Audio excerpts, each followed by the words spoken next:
हर शहर की अपनी एक कहानी होती है। कुछ कहानियां लोगों की जबान पर होती हैं और कुछ सिर्फ हवा में गूंजती हैं।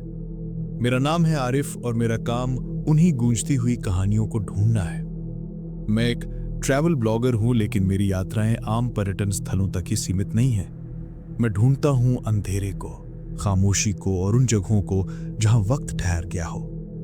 और इस बार मैं पहुंचा था एक ऐसी जगह जहां वक्त नहीं बल्कि रूहें ठहरी हुई थी। रात के 12 बज रहे थे। घड़ी की टिक टिक ऐसी लग रही थी जैसे वो मेरे दिल की धड़कन गिन रही हो। शहर की रोशनी से बहुत दूर एक पुराना रेलवे स्टेशन खामोशी में डूबा हुआ था। इसका नाम था चांदपुर जंक्शन। कभी यहां दिन रात ट्रेनें रुकती थी, प्लेटफॉर्म पर चहल पहल होती थी, लेकिन अब सिर्फ मिट्टी की सोंधी खुशबू, सूखी झाड़ियां और हवा की सर्र सर्र की आवाज थी, जो कानों में ऐसी लगती थी जैसे कोई धीरे से कुछ कहना चाहता हो। लोग कहते थे कि इस स्टेशन के बंद होने की वजह सरकारी नहीं बल्कि एक अजीब सा हादसा था। एक ऐसी औरत की कहानी जो अपनी आखिरी ट्रेन का इंतजार करते करते खुद एक कहानी बन गई। कहते हैं कि उसकी रूह आज भी यहां भटकती है, अपनी ट्रेन और उस ट्रेन में सफर कर रहे अपने पति का इंतजार करती है। मैंने अपने कैमरे, टॉर्च और डर से भरे दिल से स्टेशन में कदम रखा। प्लेटफॉर्म पर टूटे हुए बेंच, पुराने फटे पोस्टर और एक घड़ी थी जिसका कांटा 12:05 पर रुका हुआ था।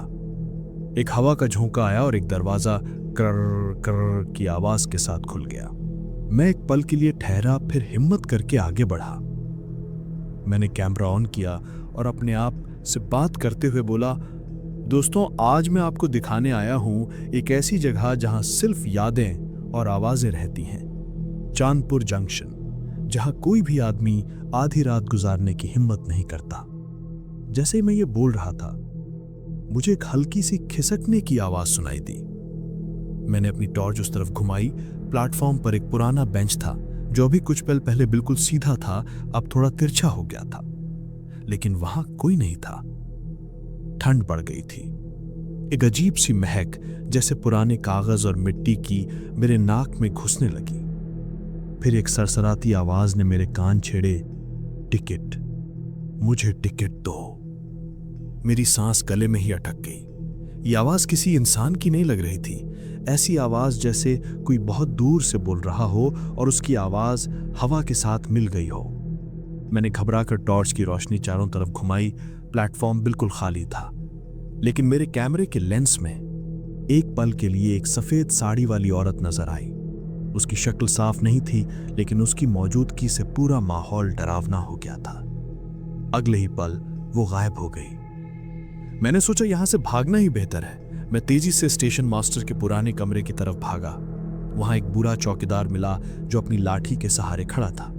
वो मुझे देखकर बोला, बेटा, तुम यहां आधी रात को क्या कर रहे हो? तुम्हें यहां नहीं आना चाहिए था। यह स्टेशन तब बंद हुआ था जब एक औरत ने यहां अपनी जान दे दी थी।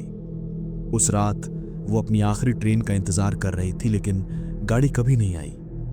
कहते हैं कि उसका पति उस ट्रेन में था और उस ट्रेन का एक्सीडेंट हो गया। जब उसने ये खबर सुनी तो उसी प्लेटफॉर्म पर उसने अपनी जान दे दी। तब से हर रात वो अपनी आखिरी ट्रेन का इंतजार करती है, ऐसी ट्रेन जो सिर्फ उसी के लिए आती है। मैंने डर के बावजूद पूछा, लेकिन अब तो ट्रेनें यहां रुकती ही नहीं। चौकीदार की आंखें नम हो गईं। उसने मेरी तरफ देखा और एक अजीब सी मुस्कुराहट उसके होंठों पर आई। वो अब भी रुकती है, लेकिन उन लोगों के लिए जिनके टिकट अभी बाकी हैं। यह सुनकर मेरी घबराहट और बढ़ गई। मैंने वहां से निकलने का फैसला किया, लेकिन जैसे ही मैं दरवाजे की तरफ मुड़ा, बाहर एक अजीब सी आवाज आई। ऐसी आवाज जैसे कोई पुरानी रेल की पटरी पर सांस ले रहा हो। उस रात 2 बज रहे थे। मैं प्लेटफॉर्म पर बैठा हुआ था, दरवाजे की तरफ नजर रखे। अचानक हवा रुक गई। एकदम खामोशी छा गई और फिर स्टेशन के लाउडस्पीकर से गूंजती हुई आवाज आई, गाड़ी नंबर 13 प्लेटफॉर्म नंबर 2 पर आ रही है। मेरी आंखें फट गईं। ये कैसे मुमकिन है? स्टेशन तो बंद है। मैं भागकर प्लेटफॉर्म 2 पर गया। दूर से एक ट्रेन की सीटी सुनाई दी। धुआं छोड़ता हुआ एक पुराना इंजन नजर आया। ये ट्रेन ऐसी लग रही थी जैसे 1960s की कोई फिल्म से बाहर आई हो। ट्रेन धीरे से रुकी। उसके अंदर अंधेरा था, लेकिन उस अंधेरे में मुझे कुछ साए दिखाई दिए, अजीब तरीके से बैठे हुए जैसे पुतले हों। मैंने डर के बावजूद अपना कैमरा उठाया और रिकॉर्ड करने लगा। फिर एक हाथ खिड़की से बाहर निकला। सफेद साड़ी, उंगलियों पर मिट्टी और खून के निशान और एक दर्द भरी आवाज, टिकट, मेरा टिकट कहाँ है? मैं कांपने लगा। उस आईने जैसे विंडो में उसका चेहरा दिख रहा था, आंखें बिल्कुल खाली, होंठ नीले। वो मुझे घूर रही थी। उसकी आंखों में बेइंतहा इंतजार और गुस्सा साफ दिख रहा था। मैंने अपनी जान की परवाह किए बिना हिम्मत करके ट्रेन के अंदर कदम रखा। जैसे ही मैं अंदर गया, हवा बर्फ की तरह ठंडी हो गई। सारे पैसेंजर्स मुर्दा लाशें थे, उनकी आंखें खुली हुई और वो सब मुझे ही देख रहे थे। औरत मेरे सामने आई, उसकी सांस की आवाज मेरे कानों में गूंज रही थी, मुझे मेरा टिकट दो वरना तुम्हें भी यहां रहना पड़ेगा। मैं घबरा कर बोला, मेरे पास कोई टिकट नहीं है। वो चीखी, झूठ, हर किसी का एक टिकट होता है, तुम्हारी मौत का टिकट भी लिखा जा चुका है। उसने तेजी से मेरा हाथ पकड़ा और मुझे अपनी तरफ खींचने लगी। मैं जोर से चिल्लाया और अपने कैमरे से उसके चेहरे पर वार किया। उसकी चीख से पूरा कोच हिलने लगा। ट्रेन झटके से चलने लगी। मैंने दरवाजे की तरफ भाग लगाई और कूदने की कोशिश की, मगर जैसे ही मैं बाहर कूदने वाला था, मैंने देखा कि प्लेटफॉर्म पर मैं खुद ही खड़ा हूं, एक और आरिफ, और वो मेरा ही वीडियो रिकॉर्ड कर रहा था। उसकी आंखों में एक अजीब सी शैतानी मुस्कुराहट थी।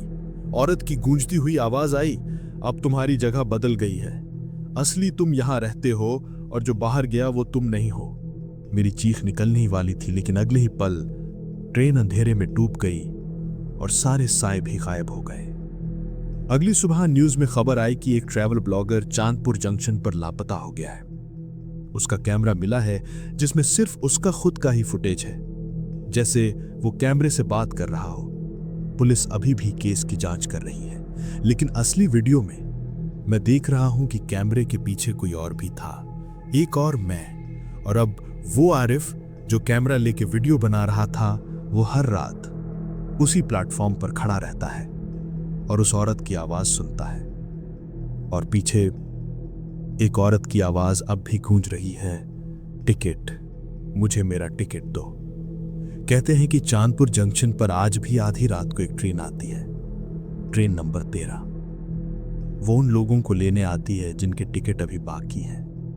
रात की सुनी जाने वाली कहानियां हमेशा सच नहीं होती, लेकिन कभी कभी सच कहानियों से भी ज्यादा खौफनाक होता है। और कभी आप किसी बंद स्टेशन पर आधी रात को गुजरे और ट्रेन की सीटी सुनाई दे, तो वहां रुकना मत। क्या पता कोई आपसे भी टिकट मांग ले, और अगर आपने उसको टिकट नहीं दिया तो अगला यात्री शायद आप हों।